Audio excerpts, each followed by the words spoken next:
Gétou habite encore chez ses parents. À 30 ans, il n'a pas d'emploi fixe. Juste des petits boulots pour aider un peu la famille. Nous les jeunes, nous souffrons. Nous n'avons aucune occupation. Celui qui sera élu à la tête de ce pays devra créer des sociétés pour nous permettre de travailler. Si les jeunes travaillent dans les sociétés, ils seront en mesure de se prendre en charge et de s'occuper des membres de leur famille. Gétou a décidé de rejoindre les parlementaires debout de l'UDPS, le parti de Félix Tshisekedi, candidat à la présidentielle. Après une partie de foot avec ses frères, tous les jours, il retrouve les membres du parti.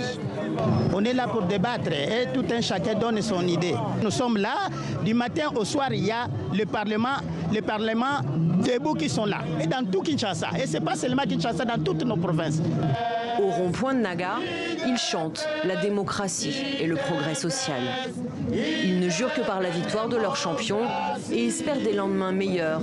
Ils comptent se battre pour cela.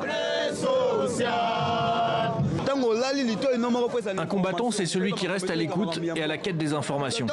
Quand il dort, une de ses oreilles reste branchée sur les informations du pays. Quand il dort, un de ses yeux reste ouvert. Un combattant, ce n'est pas celui qui s'affiche simplement dans la rue, non.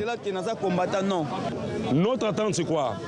Que ces élections se passent selon la volonté du peuple. Les parlementaires debout n'ont jamais été des voyous. C'est le gouvernement qui constitue cet état de voyous. Mais nous avons toujours été très déterminés. Mais cette fois-ci, qu'il pleuve ou qu'il neige, si ce n'est pas la volonté du peuple, ça sera en bonne et ferme un déluge. Nous allons les accompagner partout jusqu'à la fin. Lors de son meeting à Matadi, dans la province du Congo central, Félix Tshisekedi a appelé ses militants à refuser les résultats des élections du 23 décembre si le candidat du pouvoir est proclamé vainqueur.